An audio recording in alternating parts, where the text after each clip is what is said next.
Salut, c'est Trado, je suis content de vous retrouver pour la mise à jour de l'analyse technique du CAC 40. Au programme, l'analyse de la séance de mercredi, la préparation de la séance de jeudi, quelques plans de trade et je vous retrouve juste après ça. Je vous rappelle que je m'offre une semaine de vacances, semaine pendant laquelle je ne peux absolument pas garantir la régularité des vidéos que je pourrais vous proposer. Je vais essayer de m'y tenir. Maintenant, encore une fois, je ne peux pas être sûr à 100% que je pourrais le faire, mais pensez à venir sur le site, plus que jamais, pensez à vous abonner à ma chaîne YouTube pour ne pas louper et recevoir des notifications dès que les vidéos sont publiées. Alors, 0,22% au compteur pour ne pas dire une séance pour rien. Les volumes ont été très faibles, à peu près un tiers du volume habituel. C'est normal, c'est la trêve des confiseurs et on voit également que ça a été une séance néanmoins technique puisque la résistance journalière des 5598, 5612 a été une fois de plus énormément travaillé. On a réussi, comme la journée précédente, à passer au-dessus en séance et on a caressé l'espoir que l'on effacerait cette résistance en clôturant au-dessus. Mais aujourd'hui, comme sur la séance précédente, cela ne s'est pas produit ainsi puisqu'on a clôturé à l'intérieur de la résistance. Du coup, tous ces éléments valident les craintes de la séance précédente et de l'analyse précédente. 1. On a une résistance qui est difficile à passer. 2. Le gap que l'on a ouvert ici n'est pas un gap de continuation. C'est bien dommage car si il s'était agi d'un gap de continuation, l'objectif aurait été de prendre la distance parcourue avant le gap, de le reporter par-delà le gap. Ça donnait un objectif à 5656, on peut l'oublier. Cela ne veut pas dire qu'on ne va pas y aller. On peut notamment y aller avec d'autres scénarios qui n'ont pas été invalidés, mais en tout cas, ce ne sera pas à cause de ce gap-là. Je vous rappelle que quelque chose qui n'est pas invalidé, c'est la possibilité que ce gap-ci soit un gap de continuation, laissant la possibilité de parcourir le chemin que l'on a parcouru avant le gap reporté par-delà le gap. Donc on parle d'un niveau à 5780 à peu près. Tant que ce n'est pas comblé, on n'a aucune raison d'invalider ce scénario. On a également les plus grandes difficultés pour l'instant à rallier le point 6 ici, qui est l'objectif de la vague de Wolf tel qu'il a été déterminé par son découvreur. Vous savez que moi j'ai pris mes profits sur le point 4, mais le grand Bill Wolf lui-même recommande de prendre les profits sur le point 6 et on n'y est pas du tout.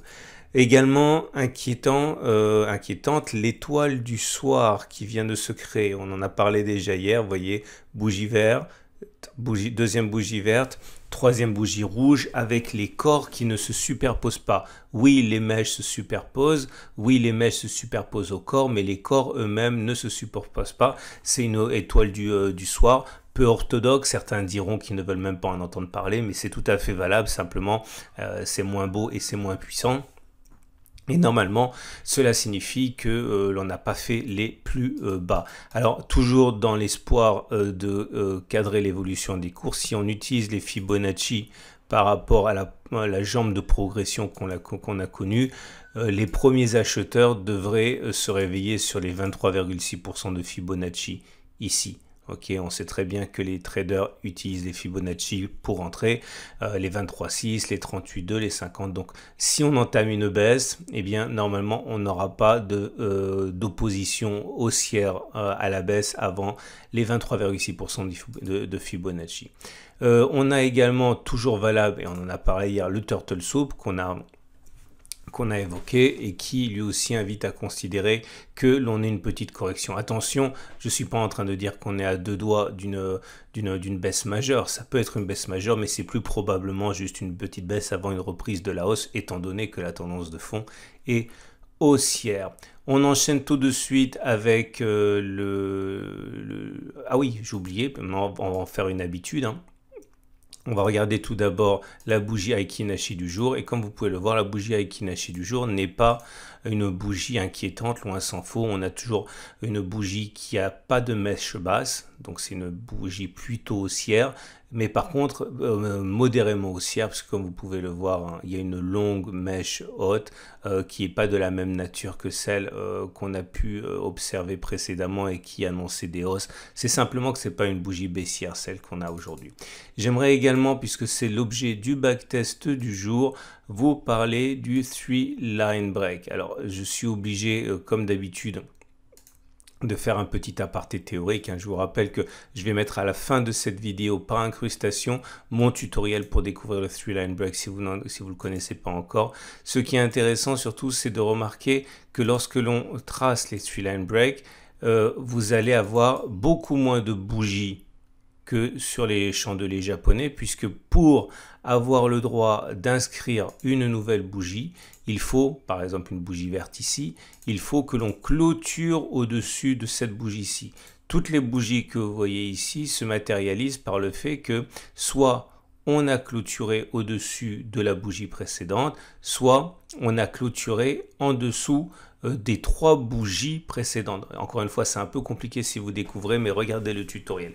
Là, clairement, ce que l'on a, c'est que on a une bougie verte, et lorsque les bougies vertes arrivent suite à des bougies rouges, il est vraiment très rare que l'on ne fasse pas une autre bougie verte.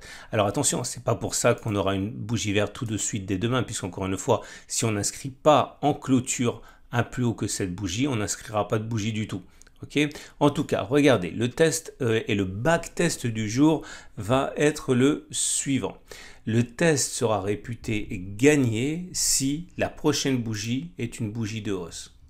Et le test s'avérera perdant si, suite à la première bougie verte, on a à nouveau une bougie rouge, c'est-à-dire une bougie qui matérialise le fait que l'on clôture en dessous des 3 dernières bougies. Vous comptez les 3 dernières bougies, 1, 2, 3, le plus bas, il est là. Si on clôture en dessous, on aura le droit d'inscrire une bougie rouge. Regardez, je vous montre un exemple rapide ici.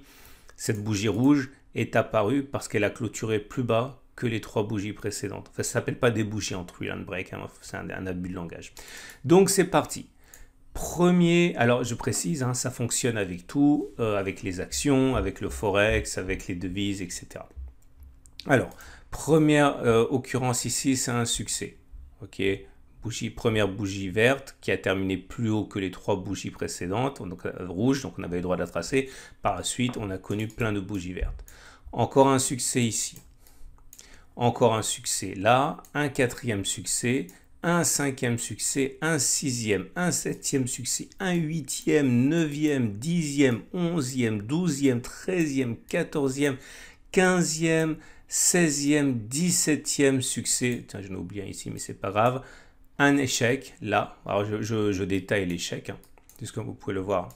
On a eu une première bougie verte, puisqu'on a terminé plus haut, on a clôturé plus haut que les 3 bougies rouges précédentes. Donc, on avait le droit de tracer une bougie rouge.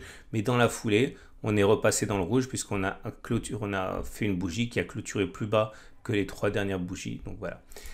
Encore un succès, un 3e succès, un échec, un succès, 2, 3 échecs, 3 succès, 2 échecs, 3 succès encore, et voilà, on arrive à quelque chose qui est très intéressant, puisque sur les 30 dernières occurrences, on arrive à 26 succès de la stratégie et 4 échecs, autrement dit, un taux de réussite de 87%. Est-ce que ça veut dire que vous auriez dû, dès mercredi soir, acheter du CAC 40 par le biais de futurs, de CFD, de Turbo, de Varan, de ce que vous voulez? Non, on ne peut pas faire ça. On ne peut pas faire ça parce que ce n'est pas une stratégie, ce que j'ai évoqué en fait. C'est simplement de l'analyse technique. Vous ne savez pas encore à quel moment vous achetez, à quel moment vous prenez vos profits, à quel moment vous prenez vos pertes, etc. Mais ce qui est sûr, c'est que statistiquement, il y a plus de chances pour qu'on inscrive une bougie verte. Clairement que l'on clôture plus haut que cette bougie-là, à 84%, davantage que l'on inverse la tendance et que l'on clôture plus bas que 5391.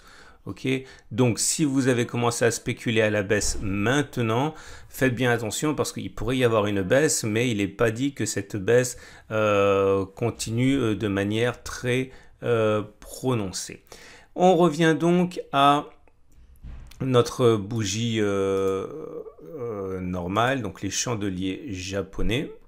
Et en chandelier japonais, On va regarder maintenant les éléments purement techniques.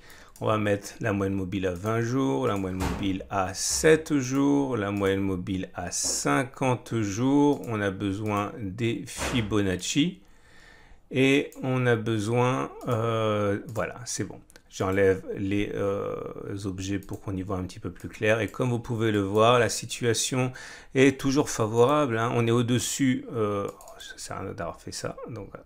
On est au-dessus de la M7 qui monte, donc la tendance de court terme est haussière. On est au-dessus de la M20 qui monte, donc la tendance générale est haussière. On est au-dessus de la M50 qui monte, donc la tendance de fond est haussière. On est au-dessus de la M200 qui monte, donc on est également en tendance de long terme haussière.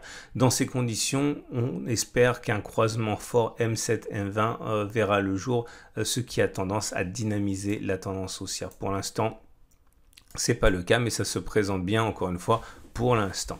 On regarde pour terminer les autres indicateurs techniques et il n'y a pas grand chose en fait, hein, puisque le MACD, bon, je vais tous les mettre, on est toujours dans une situation où les indicateurs techniques rapides sont haussiers, hein, le CCI il est au-dessus, il est dans sa zone de surachat, le stochastique est au-dessus de son signal et le MACD 0 aussi.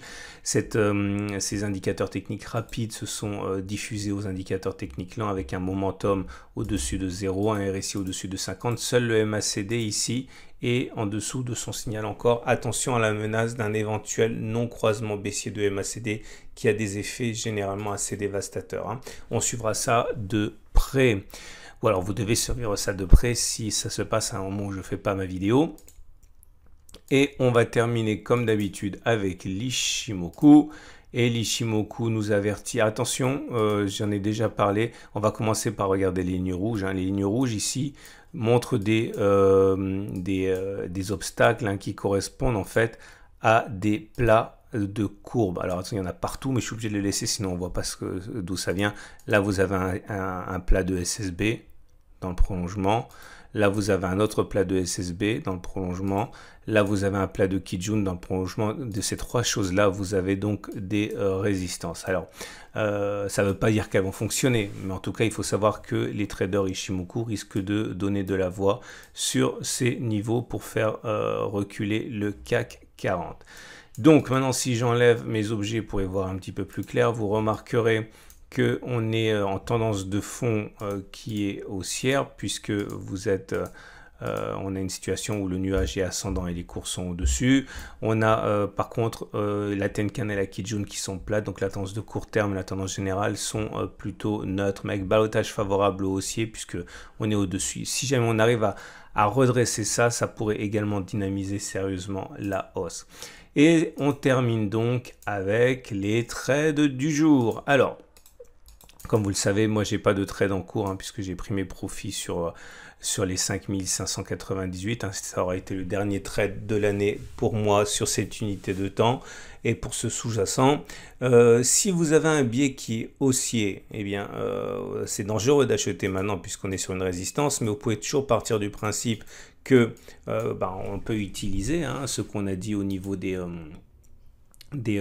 backtest, hein. Donc je me remets pour le coup sur le graphe en Three-Line Break. Alors on a vu que on peut acheter en mettant un stop loss en vendant si on clôture en dessous de 3,95. Ok, il y a peu de chances pour qu'on le fasse, on l'a vu. Et si on vise 3,95, on a un ratio gain-risque qui est tout à fait intéressant. Donc c'est une façon de procéder. Vous avez un ratio gain-risque qui est... vous pouvez viser un peu plus que 3,95 hein, pour avoir un ratio gain-risque supérieur à 1, ou alors le garder à 1 en partant du principe que ça fonctionne tellement souvent cette stratégie que vous avez plus de chances de gagner que de perdre et que ça compense le fait que le ratio gain-risque soit pas fantastique. Si maintenant vous préférez spéculer à la baisse, vous avez une excellente opportunité sur les niveaux actuels, puisque non seulement vous êtes face à une résistance, on l'a dit, mais en plus on a fait un turtle soup, on a fait une étoile du matin, du soir. Donc voilà, si vous mettez votre stop loss par exemple, si votre objectif c'est d'aller chercher les 23,6% de Fibonacci, comme on a dit, à 1% d'objectif, si vous mettez un stop voilà, à 0,7, vous avez un ratio gain-risque qui est supérieur à 1 et vous êtes du côté de stratégies qui ont fait leurs preuves. Voilà, je vous souhaite une excellente journée, je vous dis à très vite. Je ne sais pas quand je produirai la prochaine vidéo, mais peut-être que ce sera demain, peut-être que ça ne le sera pas, mais plus que jamais, abonnez-vous à mes flux pour être mis au courant, en particulier ma chaîne YouTube et mon site pour être averti des vidéos dès qu'elles sortent. À demain et excellente fête de fin d'année. Ah oui, j'ai oublié, c'est très important. Excellente fête de fin d'année. Et merci d'être de plus en plus nombreux à me faire confiance. Et bien sûr, parce qu'on m'a posé la question, vous pouvez toujours vous procurer ma formation, mon Pack Tout Trado par le biais de votre CPF, ce qui ne vous coûtera que 0 €, lien en dessous de la vidéo ou sur mon profil Twitter.